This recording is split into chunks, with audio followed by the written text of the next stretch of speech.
Ammonia बनाने की जो हैबर विधि है यह ली शातेलिए सिद्धांत पर आधारित होती है, जहाँ पर उच्च दाब है एवं कम तापमान है। और यहाँ पर जो उत्प्रेरक के रूप में प्रयोग किया जा रहा है Fe2O3 और साथ ही साथ उत्साहक के रूप में एल्यूमिना एवं मॉलिब्डेनम का प्रयोग किया जा सकता है। जो यहाँ पर दाब का मान अधिक रखा जाता है, तो दाब का मान अधिक होने पर आयतन में कमी आती है, तो अभिक्रिया अग्र दिशा की ओर अग्रसर होती है। और जैसे यहाँ पर तापमान में कमी होती है तो भी यह अभिक्रिया अग्र दिशा में अग्रसर होती है। यहाँ जो फ्लो चार्ट यदि हम देखेंगे हैबर विधि का, तो सबसे पहले देखिए यहाँ सबसे पहले शुद्ध एवं शुष्क नाइट्रोजन जो 1 आयतन लिया जाएगा एवं हाइड्रोजन का 3 आयतन लिया जाएगा। इसे संपीड़ित किया जाता है, बहुत अधिक दाब पर, उच्च दाब पर इसे संपीड़ित किया जाता है। 200 से 300 एटमॉस्फेरिक प्रेशर लिया गया है और संपीड़क कक्ष में इसे भेजा जाता है। संपीड़क कक्ष में बहुत अधिक दाब लगाकर इस गैस को संपीड़ित किया जाता है। संपीड़ित गैस को उत्प्रेरक कक्ष में भेजा जाता है। उत्प्रेरक कक्ष में उत्प्रेरक के रूप में Fe2O3 एवं उत्साहक के रूप में एल्यूमिना या फिर मॉलिब्डेनम लिया गया है और टेम्परेचर 700 केल्विन रखा गया है। यहाँ पर जो गैस उत्पन्न होती है, चूँकि यहाँ टेम्परेचर बहुत अधिक है और यह अभिक्रिया ऊष्माक्षेपी होती है, अत्यंत अधिक ऊष्मा उत्पन्न होती है, इसे शीतलक पाइप के द्वारा संघरित्र में जमा करते हैं और संघरित्र में यह द्रव अमोनिया के रूप में परिवर्तित हो जाती है। यहाँ भी कुछ अनरिएक्टेड नाइट्रोजन एवं हाइड्रोजन प्राप्त होते हैं। इस अनरिएक्टेड नाइट्रोजन एवं हाइड्रोजन को पुनः पंप की सहायता से उत्प्रेरक कक्ष, संपीड़क कक्ष में भेजकर अमोनिया प्राप्त किया जा सकता है। तो ये पूरी रूपरेखा है हैबर विधि के लिए, किस प्रकार से हैबर विधि के द्वारा अमोनिया प्राप्त किया जा सकता है। अमोनिया बनाने की हैबर विधि के समीकरण को यदि हम देखेंगे तो N2 + 3H2 = 2NH3। यहाँ दाब है 200 से 300 एटमॉस्फेरिक प्रेशर और ताप है 700 केल्विन और डेल्टा H बराबर -92.2 किलो जूल पर मोल। तो माइनस में यहाँ पे डेल्टा H का मान प्राप्त हुआ है, तो यह एक ऊष्माक्षेपी अभिक्रिया होती है और यह उत्क्रमणीय अभिक्रिया भी होती है। तो हैबर विधि एक ऊष्माक्षेपी एवं उत्क्रमणीय अभिक्रिया को दर्शाती है। तो ली शातेलिए सिद्धांत यही कहता है, जहाँ दाब बहुत अधिक हो, तापमान कम हो, तो अभिक्रिया अग्र दिशा की ओर अग्रेसित होती है। और यहाँ जो उत्प्रेरक लिया जाता है, अभिक्रिया की साम्यावस्था की दर को बढ़ाने के लिए उत्प्रेरक और साथ में उत्साहक को प्रयोग किया जाता है। उत्प्रेरक की क्रियाशीलता को और बढ़ाने के लिए उत्साहक का प्रयोग किया गया है। अमोनिया के कुछ गुण को जानेंगे। अमोनिया एक तीक्ष्ण गंध वाली गैस होती है, रंगहीन गैस होती है। इसका जो बॉइलिंग टेम्परेचर होता है 239.7 केल्विन है और मेल्टिंग टेम्परेचर 198.4 केल्विन होता है। हाइड्रोजन बॉन्ड इसमें प्रेजेंट, किस प्रकार से अमोनिया का जो नाइट्रोजन है वो दूसरे अमोनिया अणु के हाइड्रोजन के साथ मिलकर अंतर अणुक हाइड्रोजन बॉन्ड बना पाते हैं और ये संगुणित अवस्था में रहते हैं, तो इसलिए इसका क्वथनांक भी अधिक होता है और हाइड्रोजन बॉन्ड बनाने की प्रवृत्ति अधिक होती है, इसलिए ये जल में विलय भी होते हैं, क्योंकि अमोनिया के अणु से H एवं H2O के ऑक्सीजन के मध्य अंतर अणुक हाइड्रोजन बॉन्ड का निर्माण होता है, इसलिए ये जल में घुलनशील होते हैं। अगला है इसमें क्षारीय गुण। तो जब अमोनिया को जल में घोला जाता है तो NH3 + H2O से बनता है NH4+ एवं OH-। तो जो यहाँ पर NH4+ और OH- बना हुआ है उत्पाद के रूप में, तो यह अभिक्रिया एक उत्क्रमणीय अभिक्रिया को दर्शाती है।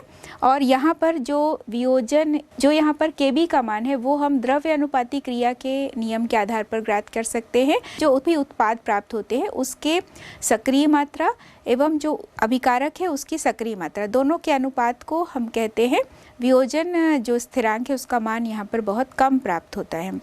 तो इसका जो क्षारीय गुण होता है वो हम समझ सकते हैं कि इसमें लोन पेयर ऑफ इलेक्ट्रॉन होता है नाइट्रोजन में, तो यह एक लुईस क्षार की तरह व्यवहार करता है, इसलिए ये लुईस अम्ल को इलेक्ट्रॉन युग्म देकर एक इस प्रकार से यौगिक का निर्माण भी कर सकते हैं। NH3 से इलेक्ट्रॉन युग्म प्रदान किया जा रहा है BF3 की ओर, तो इस प्रकार एक संकुल जैसा भी बनता है।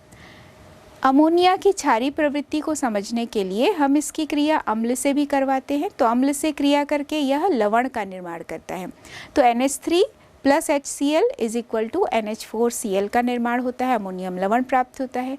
इसी प्रकार कई सारे लवण होते हैं, उसके हाइड्रोक्साइड के रूप में भी ये इसे अवक्षेपित कर सकते हैं। तो उसके कुछ उदाहरण देखिए, zinc sulphate plus 2NH4OH is equal to zinc hydroxide यानी ZnOH whole twice plus NH4 whole twice SO4।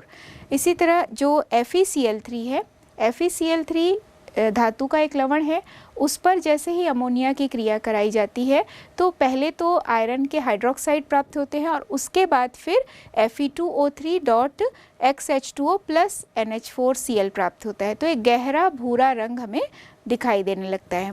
तो यहाँ पर ये हाइड्रोक्साइड में पहले अवक्षेपित करते हैं और आगे चलकर ये ऑक्साइड भी कुछ धातुओं के लवणों से बना सकते हैं। यहाँ चूँकि जो अमोनिया है उस पर एक लोन पेयर ऑफ इलेक्ट्रॉन है, तो यह लिगेंड की तरह कार्य करते हैं। तो कई सारे धातु आयनों के साथ ये संकुल यौगिक का निर्माण कर सकते हैं। उन धातु आयनों की पहचान में भी ये सहायक होते हैं, जैसे कि कॉपर का या सिल्वर का जब हम परीक्षण करते हैं तो यहाँ पर एक संकुल यौगिक के रूप में यह इसे पहचान देती है। तो देखिए, सबसे पहले कॉपर सल्फेट प्लस 4NH4OH बड़े ब्रैकेट के अंदर CuNH3 होल 4 बड़े ब्रैकेट क्लोज SO4, तो इसका नाम होगा टेट्राएमीन कॉपर सेकेंड सल्फेट। तो इस प्रकार से एक संकुल बना जो कि नीले रंग का होता है, जो कि गहरे नीले रंग का होता है। साथ ही इसमें 4 जल के अणु भी बनते हैं। सिल्वर क्लोराइड के साथ जब क्रिया होती है अमोनिया की, तो अमोनियम हाइड्रोक्साइड के रूप में अमोनिया क्रिया कर रहा है, यानी अमोनिया का यदि हम जलीय विलयन बनाते हैं तो वह NH4OH होता है। तो जब AgCl की क्रिया NH4OH से कराई जाती है तो भी एक संकुल बनता है। तो AgCl plus 2NH4OH is equal to AgNH3 whole twice और Cl। तो यहाँ पर यदि नाम करेंगे इसका तो डाईएमीन सिल्वर फर्स्ट क्लोराइड और साथ में जल का अणु भी बनता है। तो ये एक रंगहीन यौगिक हमें प्राप्त होता है। ये भी एक संकुल यौगिक है, एक जटिल यौगिक होता है। तो जटिल यौगिक बनाने की क्षमता इसलिए ही है क्योंकि ये जो अमोनिया है यह एक लिगेंड की तरह कार्य कर रहा है, इसमें lone pair of electron present होता है। अब हम देखेंगे अमोनिया की संरचना। NH3 में जो N है वो sp3 हाइब्रिड स्टेट में होता है। यहाँ पर 4 sp3 हाइब्रिड ऑर्बिटल बनते हैं। ये जो चारों sp3 हाइब्रिड ऑर्बिटल होते हैं उसमें से एक में लोन पेयर ऑफ इलेक्ट्रॉन होता है और बाकी 3 यहाँ पर बॉन्ड पेयर होते हैं। तो वो बॉन्डिंग कर सकते हैं हाइड्रोजन के 1s के साथ।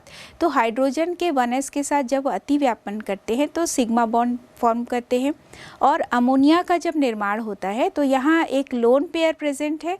तो VSEPR थ्योरी के आधार पर इस लोन पेयर के कारण इसका जो बॉन्ड एंगल है वह 109 डिग्री 28 मिनट से घटकर 107 डिग्री हो जाता है।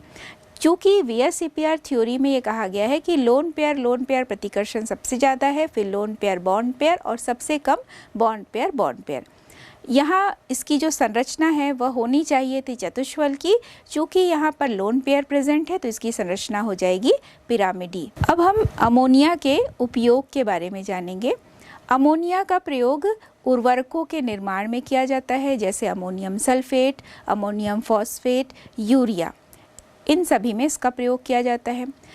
बहुत ही महत्वपूर्ण एक औद्योगिक यौगिक है जैसे नाइट्रिक अम्ल, इसके निर्माण में भी अमोनिया का प्रयोग किया जाता है। अमोनिया द्रवीकृत जो अमोनिया होती है इसका प्रयोग रेफ्रिजरेशन में भी किया जाता है। अब हम जानेंगे नाइट्रोजन के ऑक्साइड्स। नाइट्रोजन कई प्रकार के ऑक्साइड बनाता है, क्योंकि यहाँ पर विभिन्न ऑक्साइडों में वो कई प्रकार के ऑक्सीडेशन स्टेट भी शो करता है, ये हमने कई बार देखा। सबसे पहले नाइट्रोजन के जितने भी ऑक्साइड्स हैं उनके ऑक्सीकरण अवस्था, उनके बनाने की विधि, उनके गुणों और संरचना के बारे में हमें जानना है। तो नाइट्रोजन के मुख्य रूप से हम जो ऑक्साइड देखेंगे वो सबसे पहला है हंसाने वाली gas N2O nitrous oxide, NO nitric oxide, N2O3 nitrogen trioxide, N2O4 nitrogen tetroxide और N2O5 नाइट्रोजन पेंटाऑक्साइड, और सभी में +1 से लेकर +5 तक ऑक्सीडेशन स्टेट दिखाई देता है। तो एक एक करके हम इसको जानेंगे। सबसे पहले हम लेंगे N2O, जिसे हंसाने वाली गैस या नाइट्रस ऑक्साइड भी कहते हैं। यहाँ पर नाइट्रोजन की ऑक्सीडेशन स्टेट +1 होती है। N2O को बनाने के लिए अमोनियम नाइट्रेट को गर्म किया जाता है, जिससे N2O प्लस H2O प्राप्त होता है। ये जो N2O है यह रंगहीन है, गंधहीन है और ठंडे जल में विलय होती है, लेकिन गर्म जल में ये नहीं घुलती है। इसी प्रकार इसे हंसाने वाली गैस भी कहते हैं और यह उदासीन ऑक्साइड होता है। ये नीले और लाल लिटमस के रंग में किसी प्रकार से परिवर्तन नहीं करता है। N2O की जो संरचना है वो रेखीय होती है, क्योंकि NN के मध्य 113 पिकोमीटर है यहाँ पर, और NO के बीच जो बॉन्ड लेंथ है वो 119 पिकोमीटर की होती है। तो ये एक रेखीय संरचना को दर्शाती है। दूसरा हम लेंगे नाइट्रिक ऑक्साइड NO। NO को बनाने के लिए फेरस सल्फेट एवं सोडियम नाइट्राइड की अम्लीय माध्यम में क्रिया कराई जाती है। तो समीकरण देखिए, 2NaNO2 + 2FeSO4 + 3H2SO4 is equal to Fe2SO4 whole thrice plus 2NaHSO4 plus H2O plus 2NO। तो H2O यहाँ बैलेंसिंग करेंगे तो 2H2O होगा और इस प्रकार नाइट्रिक ऑक्साइड हमें प्राप्त होता है। नाइट्रिक ऑक्साइड भी रंगहीन होता है और जब इसे द्रवीकृत किया जाता है तो ये नीले रंग में परिवर्तित होता है। नाइट्रिक ऑक्साइड उदासीन होते हैं और ये अल्प विलेय होते हैं जल में, और नाइट्रिक ऑक्साइड भी रेखीय संरचना को दर्शाता है। यहाँ N और O के बीच में 115 पिकोमीटर बॉन्ड लेंथ शो हो रहा है। नाइट्रिक ऑक्साइड की प्रकृति अनुचुंबकीय होती है, क्योंकि यहाँ पर अयुग्मित इलेक्ट्रॉन प्रेजेंट है। जब हम इसका मॉलिक्यूलर ऑर्बिटल डायग्राम बनाएंगे तो हमें दिखाई देता है कि यहाँ अयुग्मित इलेक्ट्रॉन प्रेजेंट है, इसलिए यह अनुचुंबकीय प्रकृति का होता है। अगला ऑक्साइड है N2O3 नाइट्रोजन ट्राइऑक्साइड। N2O3 को बनाने के लिए 2NO + NO2 मतलब नाइट्रिक ऑक्साइड और नाइट्रोजन डाइऑक्साइड की क्रिया कराई जाती है तो N2O3 बनता है। बहुत कम टेम्परेचर पर -20 डिग्री सेंटीग्रेड पर यह प्राप्त होता है कि ये नाइट्रस जो एसिड होते हैं उसके एनहाइड्राइड के रूप में भी होते हैं। 2HNO2 is equal to N2O3। तो एनहाइड्राइड जब हम कहते हैं इसका मतलब है कि जिस यौगिक से यह बन रहा है तो उसमें से जलकाणु निकल रहा है, इस कारण से N2O3 बना। HNO2 से एक जलकाणु बाहर निकलता है और N2O3 प्राप्त हुआ। N2O3 की जो संरचना है तो कई सारे इसमें बॉन्ड लेंथ और बॉन्ड एंगल आपको दिखाई देता है। N यहाँ हम इसे इस तरह से लिख सकते हैं O N O, N और N के साथ एक बॉन्ड, फिर N और O के साथ एक बॉन्ड है और हर जगह बॉन्ड लेंथ सबसे पहले N के साथ जो दो ये बॉन्ड है तो NO के बीच 121 पिकोमीटर है और यहाँ पर जो बॉन्ड एंगल है वो 130 है। और इसी तरह से O N के मध्य जो बॉन्ड एंगल है वो है 117 डिग्री। N और N के बीच जो बॉन्ड लेंथ है वो है 186 पिकोमीटर। N और O के बीच जो बॉन्ड एंगल है वो 105 डिग्री। इसी तरह से N और O के बीच जो बॉन्ड लेंथ है 114 पिकोमीटर। तो ये पूरी संरचना जो है वो समतलीय होती है। अगला है N2O4 nitrogen tetra oxide. Nitrogen tetra oxide को बनाने के लिए लेड नाइट्रेट को गर्म किया जाता है। तो जब लेड नाइट्रेट को गर्म करते हैं एक भूरे रंग की गैस प्राप्त होती है। तो जो N2O4 है वो NO2 का ही एक डाइमर होता है, वही डाइमराइज होकर के N2O4 बनाता है। तो लेड नाइट्रेट यानी यहाँ पर 2PbNO3 whole twice is equal to 4NO2 + 2PbO + O2। तो लेड नाइट्रेट को जब गर्म करते हैं तो यहाँ NO2 प्राप्त होता है। जो HNO3 और HNO2 है इसके ये एनहाइड्राइड के रूप में होते हैं, यानी ये मिश्रित जो ऑक्सो एसिड्स हैं नाइट्रोजन के, इसका ही ये एनहाइड्राइड के रूप में यह देखा गया है। तो HNO3 + HNO2 से भी NO2 मिल सकता है क्योंकि ये इनका ही एनहाइड्राइड होता है। तो यहाँ पर एक H2O निकलता है और NO2 प्राप्त होता है। ये अम्लीय होते हैं क्योंकि इसमें देखिए ये नीले लिटमस को लाल लिटमस में परिवर्तित कर रहा है। तो अम्लीय प्रकृति होती है इस ऑक्साइड की। और साथ ही साथ इसको सिद्ध करने के लिए आप देखिए, अगर हम इसकी क्रिया क्षार से कराते हैं तो ये लवण बनाता है। तो 2NO2 + 2NaOH = NaNO2 यानी सोडियम नाइट्राइड बनता है, और साथ में सोडियम नाइट्रेट भी बनता है और जल का अणु बनता है। N2O4 की संरचना जब हम देखेंगे तो अलग अलग बॉन्ड एंगल एवं अलग अलग बॉन्ड लेंथ हमें दिखाई देता है।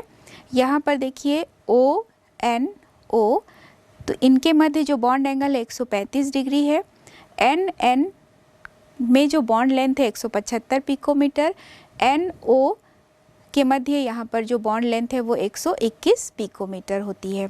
यहाँ जब ये डाइमेराइज होती है तो टेम्परेचर कम और टेम्परेचर अधिक करने पर इसकी जो अवस्था है वो किस प्रकार चेंज हो रही है। देखिए, डाइमेराइज किया जाता है, यह भूरे रंग की गैस होती है और यह रंगहीन में परिवर्तित होती है N2O4। यहाँ पर डाइमेराइज होकर के यह NO2 N2O4 में परिवर्तित हो रही है, जो कि सॉलिड स्टेट में है। अगला है N2O5, nitrogen pentoxide. Nitrogen pentoxide को बनाने के लिए फॉस्फोरस के ऑक्साइड की सहायता से हम इसे बना सकते हैं। तो नाइट्रिक अम्ल की क्रिया जब फॉस्फोरस पेंटाऑक्साइड से कराते हैं, 4HNO3 + P4O10 = 4HPO3 + 2N2O5। तो यहाँ पर ये प्राप्त हुआ नाइट्रोजन पेंटाऑक्साइड। ये जो नाइट्रोजन पेंटाऑक्साइड होता है, इसका नेचर है ये क्रिस्टलीय प्रकृति के होते हैं, जल में विलेय होते हैं, और ये भी HNO3 के एनहाइड्राइड होते हैं। अर्थात जब इस HNO3 या नाइट्रिक अम्ल से जब जल का अणु बाहर निकल जाता है तो N2O5 यानी नाइट्रोजन पेंटाऑक्साइड प्राप्त होता है। इसकी प्रकृति भी अम्लीय होती है। यह भी नीले लिटमस को लाल लिटमस पत्र में परिवर्तित कर सकते हैं। ये अम्लीय प्रकृति के होते हैं, इसलिए क्षार से क्रिया कर सकते हैं। तो N2O5 + 2NaOH = 2NaNO3 यानी सोडियम नाइट्रेट बना और जल का अणु बनता है। तो चूंकि यह अम्लीय प्रकृति के होते हैं, क्षार से क्रिया करते हैं, तो लवण का निर्माण कर पाते हैं। इसकी संरचना देखिए, ONO, NO, N और इधर भी N के साथ 2 O लगा दिए। तो यहाँ जो N और O के बीच बॉन्ड लेंथ है वो है 157 पिकोमीटर। यहाँ NO-N के बीच जो बॉन्ड एंगल है वो है 112 डिग्री, और O और N के बीच जो बॉन्ड लेंथ है वो 119 पिकोमीटर, और इधर ONO के मध्य जो बॉन्ड एंगल है वो 134 डिग्री। तो इस प्रकार से N2O5 की संरचना में भी हम देख रहे हैं कि कई प्रकार के बॉन्ड एंगल और कई प्रकार से बॉन्ड लेंथ दिखाई देते हैं, और इसी कारण इसकी संरचना भी परिवर्तित हो जाती है, और ये विभिन्न प्रकार के अनुनादी संरचनाओं को दर्शाते हैं। इसे हम इलेक्ट्रॉनिक संरचना के रूप में भी समझ सकते हैं।